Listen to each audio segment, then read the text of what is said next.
Selamat pagi Ibu, Bapak, dan saudara-saudara yang dikasihi Tuhan Yesus Kristus.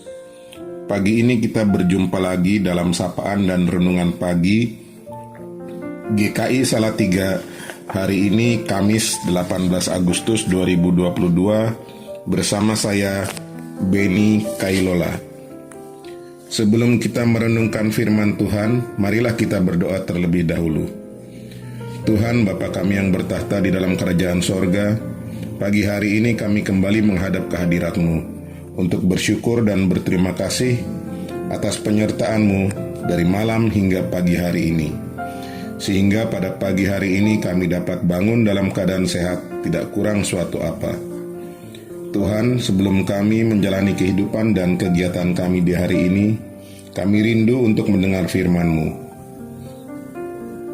Bukalah hati dan pikiran kami, agar kami mampu memahami firman-Mu, serta kehendak-Mu bagi kami. Dalam nama Tuhan Yesus, kami naikkan rasa syukur dan doa kami. Amin.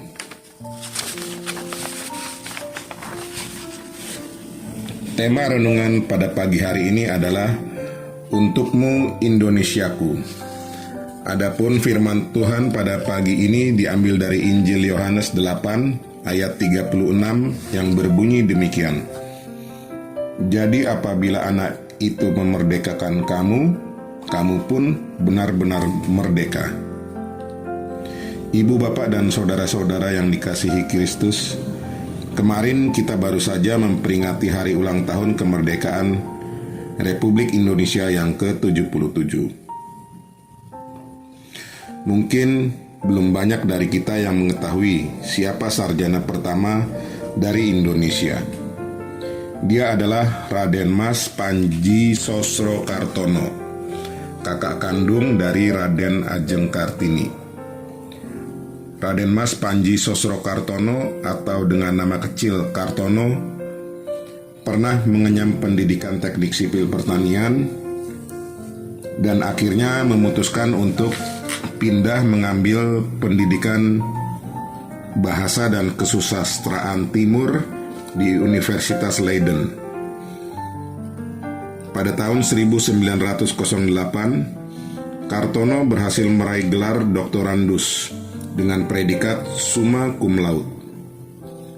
Lewat pencapaian tersebut, Kartono menjadi orang pribumi pertama yang mendapat gelar doktorandus saat masa pemerintahan Belanda dan memiliki kemampuan menguasai sekitar 26 bahasa. 17 diantaranya merupakan bahasa barat, sedangkan sisanya bahasa timur. Setelah lulus dan memiliki kemampuan menguasai ragam bahasa, Kartono kemudian menekuni dunia jurnalistik dengan menjadi wartawan perang untuk surat kabar Amerika Serikat, The New York Herald, yang kelak lebih dikenal sebagai The New York Herald Tribune. Di sisi lain, ia juga aktif memperjuangkan nasib rakyat Indonesia yang menderita akibat penjajahan Belanda.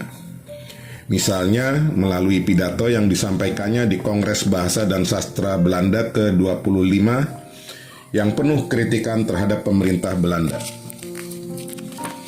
Ibu, bapak, dan saudara-saudara kekasih Kristus, ketika seseorang memiliki kepandaian, sudah seharusnya kepandaian itu digunakan untuk mensejahterakan bangsa dan negaranya. Demikian pula yang dilakukan para tokoh besar di dalam Alkitab. Musa menggunakan kepandaiannya dalam berorganisasi dan berperang untuk membebaskan bangsa Israel dari perbudakan bangsa Mesir. Esther menggunakan pengaruhnya untuk menyelamatkan bangsanya dari rencana jahat Haman. Ezra dan Nehemia memanfaatkan kedudukannya di pemerintahan untuk mengembalikan bangsa Israel dari pembuangan. Jika tokoh-tokoh besar dalam Alkitab telah melakukan bagiannya, lalu apa yang telah kita lakukan dengan kepandaian, kemampuan, maupun kedudukan yang kita miliki? Tak bisa disangkal, masih ada sebagian orang di negeri kita tercinta ini yang menggunakan kepandaian, kemampuan, dan kedudukannya bukan untuk memperjuangkan kepentingan masyarakat luas, melainkan hanya untuk kepentingan diri sendiri dan golongannya. Dengan perilaku seperti itu, tidak heran kalau situasi sosial negeri ini amat memprihatinkan. Korupsi dan suap menyuap di mana-mana. Konflik antar golongan merajalela. Angka kriminalitas yang masih cukup tinggi. Bahkan yang lebih tragis terjadi akhir-akhir ini ada orang yang menggunakan kedudukannya yang tinggi, kemudian memerintah anak buahnya untuk menembak mati sesamanya. Padahal kalau setiap orang mau berubah, perubahan besar ke arah yang lebih baik pasti akan terjadi atas bangsa ini.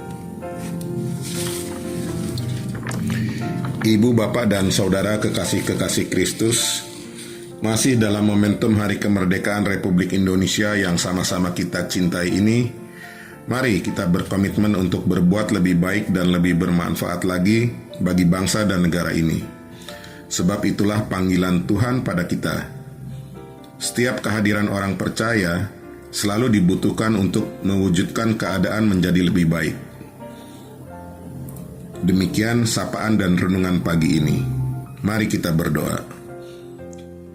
Tuhan Allah Bapa kami yang bertahta di dalam kerajaan sorga, kami bersyukur sudah merasakan kemerdekaan yang telah Engkau anugerahkan kepada bangsa kami. Tuntun kami, mampukan kami untuk selalu dapat memberikan yang terbaik bagi negeri ini dan sesama kami. Jauhkan kami dari sifat dan perilaku yang tidak berkenan di hadapan-Mu. Terima kasih Bapa, dalam nama Putra-Mu yang kudus, Yesus Kristus Juru Selamat kami yang hidup, kami naikkan doa ini. Amin. Selamat pagi Ibu, Bapak, dan saudara-saudara yang dikasihi Tuhan Yesus Kristus. Selamat menjalani kehidupan dan mengisi kemerdekaan yang sudah Tuhan beri dengan berbuat lebih banyak dan lebih baik lagi sepanjang hari ini. Merdeka! Tuhan Yesus memberkati.